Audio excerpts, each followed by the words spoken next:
Bonjour à tous. Donc l'étape numéro 2, ça va être de se demander quelle somme vous allez pouvoir épargner. Et on va plutôt réfléchir en pourcentage de vos revenus. Si vous vous rappelez la fin de l'étape précédente, dans l'exemple, une famille économisait, épargnait 6 à 7% de ses revenus.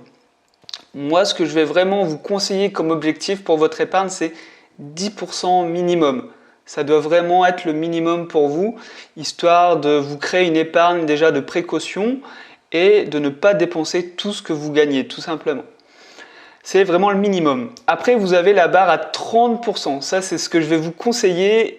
C'est l'objectif aussi de cette formation, vous aider à atteindre ce barème de 30%. Déjà, si vous atteignez 30%, c'est vraiment excellent. Bien plus que la majorité des Français. Ensuite, vous avez un niveau encore plus élevé d'épargne si vous arrivez à épargner 50% de vos revenus.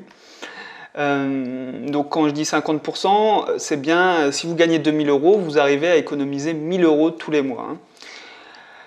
Et bien, ça va vous permettre de financer vos projets beaucoup plus rapidement. Parce que tous les mois, vous allez accumuler de l'argent qui va vous permettre d'investir par la suite. Et ensuite, vous avez le cas extrême d'épargner 75% de vos revenus. Alors là, c'est vraiment pour les épargnants qui veulent mettre la barre très haute, mais on va se rapprocher aussi d'un mode de vie minimaliste. C'est possible, il y en a qui le font, il y a des exemples partout dans le monde, mais bon, c'est vraiment dur à vivre au quotidien, c'est pas ce que je vous recommande pour forcément commencer, loin de là. Et donc grâce à ce système-là d'épargner 75%, on peut vivre de ces revenus passifs dans 10 ans.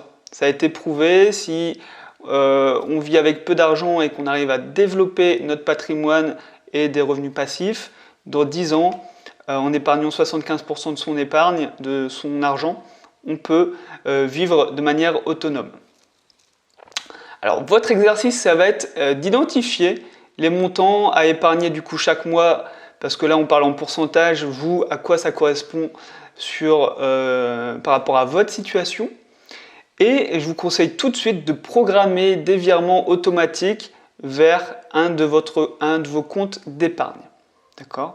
On verra par la suite quel compte utiliser, quelle banque utiliser, mais notez au moins le montant que vous devez épargner tous les mois. Si vous n'avez pas encore de compte d'épargne, attendez le module suivant, j'en parle vraiment concrètement. Et ça, c'est valable, l'épargne, un virement automatique, même si vous êtes dans une situation un petit peu plus difficile, vous gagnez peu d'argent. Le minimum, c'est de faire un virement de 1% de votre salaire. Par exemple, vous gagnez 1000 euros, faites un virement de 10 euros par mois. Ça paraît rien, mais encore une fois, c'est le principe qui compte, c'est le système que vous mettez en place. Et vous allez vous habituer en fait à fonctionner comme ça et vous allez prendre des bonnes pratiques en fait pour la suite. Pour quand vous allez gagner un petit peu plus, vous aurez déjà cette habitude d'épargner automatiquement. D'accord ? Ok, donc on va se retrouver pour le module suivant et je vous dis donc à tout de suite.